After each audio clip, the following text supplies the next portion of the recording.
उत्तर प्रदेश की 10 विधानसभा सीटों पर उपचुनाव होने हैं। उससे पहले राजनीतिक पारा जो है वो काफ़ी चढ़ चुका है। समाजवादी पार्टी ने अपनी 6 विधानसभा सीटों पर प्रत्याशियों की भी घोषणा कर दी है। हम इस वक्त मुरादाबाद में हैं और ये मुरादाबाद की कुंदर की विधानसभा सीट है जहां पर हम मौजूद हैं और हमारे साथ समाजवादी पार्टी के टिकट के दावेदारों में जो सबसे आगे नाम चल रहा है पूर्व विधायक हाजी रिजवान साहब हैं। उनसे बात करते हैं। सब ये बताइए कि 6 टिकटों का ऐलान हो चुका है, 4 बचे हैं। समाजवादी पार्टी ने क्या देरी है और क्या लग रहा है? आप तो कल भी सुना है मुलाकात करने गए थे अखिलेश जी से। नहीं, अखिलेश जी से मुलाकात नहीं। पहले तो मैं आपका शुक्रिया अदा करता हूँ। बात यह है, कल मैं कोई मुलाकात करने नहीं गया था। मैं क्या नाम है, स्वर्गीय नेताजी, क्योंकि वही मुझे राजनीति में लाए थे। मैं जिला पंचायत सदस्य था और वही मुझे राजनीति में लाए थे। कल उनकी जो है वो दूसरी जयंती थी, मैं उसमें इसीलिए गया था। मेरा कोई उनसे मिलने का या जाने का वो नहीं था। अच्छा, ये बताइए, पिछले दिनों एक प्रोटेस्ट हुआ था कि मैं ज़िंदा हूँ, मेरे वोट काटा जा रहा है, उसको लेकर के अब ये एक मुकदमा दर्ज हुआ आपके ऊपर के आपने जो है धोखाधड़ी की है, लोगों को उकसाया है, झूठी बात कही है, जो प्रदर्शन किया था। क्या कहना चाहेंगे? देखिए, सब ये फर्जी मामले दिखाए जा रहे हैं। हमारी मांग सिर्फ ये थी कि जब हमारे सत्यापन हो चुका जी, वोटर लिस्टों का सत्यापन बीएलओ ने गांव-गांव जाकर, घर-घर जाकर वो सत्यापन जब कर लिया, उसके बाद भी 3-4 बार सत्यापन हो गया। उसके बाद भी वहाँ से जो है किसी लेखपाल के ज़रिए, किसी राशन डीलर के ज़रिए, किसी आंगनवाड़ी के ज़रिए, किसी समूह वाले के ज़रिए ये तमाम जो सूचियाँ आ रही हैं बार बार बन के, ये सूचियाँ जो आ रही हैं तो उनमें कभी किसी को मृत घोषित दिखाया जा रहा, किसी को विदेश में दिखाया जा रहा कि विदेश चला गया, किसी की शादीशुदा दिखाया जा रहा है। इसी तरह से 56 वोटों की एक सूची बूथ नंबर 360 जो मैं डोमघर का है, 2 बूथ है यहाँ पर, बूथ नंबर 360 और 361। तो 20 बूथ नंबर 360 पे भी और बूथ नंबर 361 पे भी ये तमाम जो है ये सूचियाँ आई और बराबर आ रही हैं। बीएलओ बार बार यहाँ आता रहा, बोले साहब ये बड़ा परेशानी में जान है।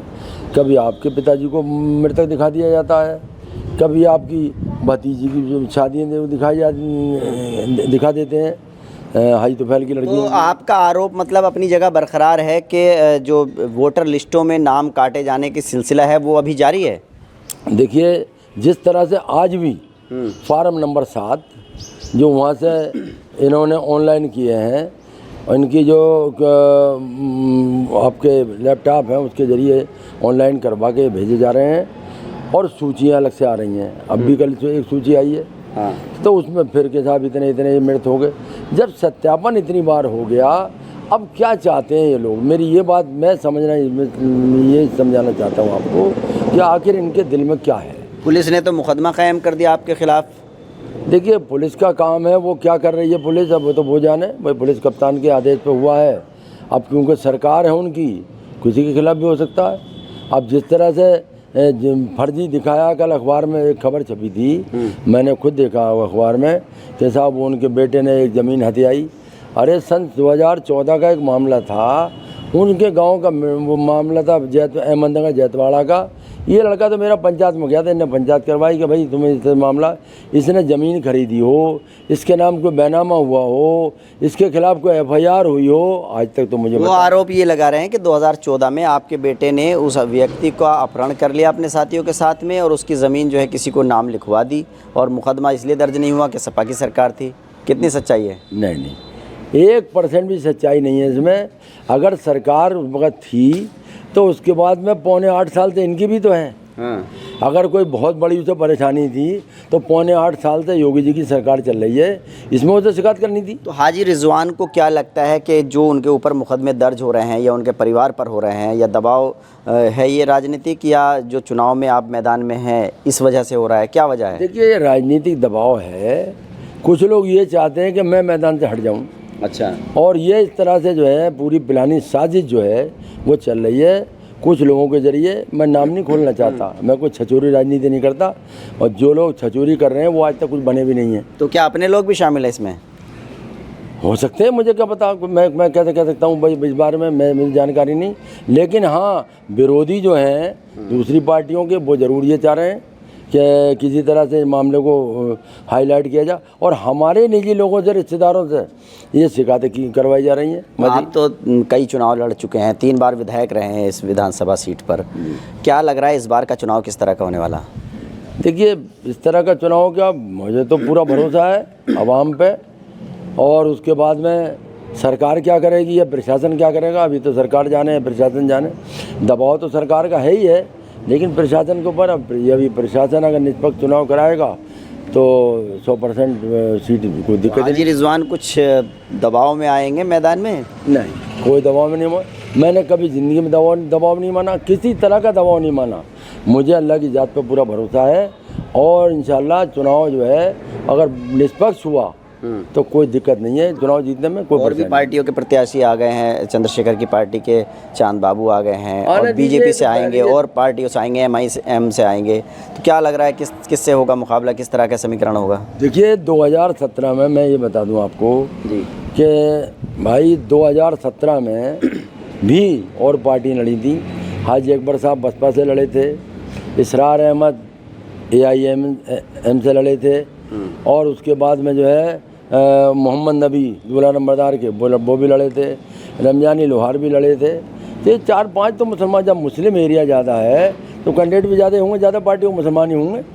पहले भी ठाकुर रामवीर सिंह चुनाव लड़े थे, और अब देखिए वो भाजपा किसे टिकट देती है, अभी तो उनका पार्टी का मामला, हम तो कह नहीं सकते कौन आएगा। आप मतलब मैदान में डटे हुए हैं और आपको लगता है कि जीत पक्की है? हाँ, इंशाल्लाह। अगर मुझे पार्टी इस लायक समझती है, पार्टी नेतृत्व हमारे आदरणीय अखिलेश यादव जी अगर ये समझते हैं कि मैं वाकई सक्षम हूँ यहाँ पर लड़ने में, लड़ाई लड़ने में और चुनाव लड़ने में, क्योंकि मैंने उस वक्त भी किस तरह से भैंसें बटी, किस तरह से सिलाई मशीनें बटी, किस तरह से ठेले बटे, किस तरह से पैसा बांटा गया, किस तरह से शराब बांटी गई। लेकिन जीते हाजी रिजवान इंशाल्लाह यार, तो इंशाल्लाह वो वही उसी पैटर्न पे ये चुनाव। क्या लग रहा है टिकट कब तक डिक्लेयर हो जाएगा? मेरे ख्याल में तो आजकल में हो जाना चाहिए। कि ये जो डासना मंदिर के महंत हैं, यति नरसिम्हन नंद जी, इन्होंने जो गुस्ताखी की है हमारे सरकार दो आलम हुजूर अकरम सल्लल्लाहु अलैहि वसल्लम की शान में, वो मैं उसकी घोर क्या नाम है मुखालफत करता हूँ इस बात की कि इन्होंने बहुत गलत किया है। किसी भी धर्म, किसी भी मज़हब के मामले में पहली बात तो महंत को कोई मौका नहीं था बोलने का, किसी हालत, किसी हिसाब से भी। और किसी भी मज़हब के को भी देवी देवता हैं या वो पैगंबर हैं या किसी तरह का अवतार हैं, हाँ, एक दूसरे को कोई किसी तरह का कटाक्ष नहीं करना चाहिए किसी की मज़हब के मामले में, उसको मजहबी ठेस पहुंचाने की।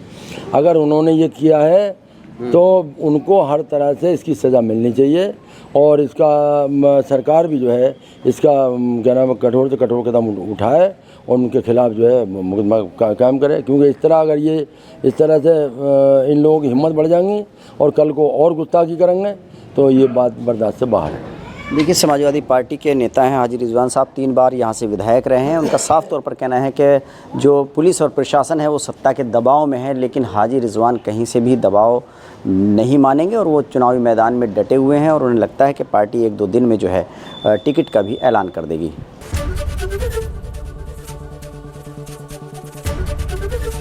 ABP गंगा, खबर आपकी, जुबान आपकी।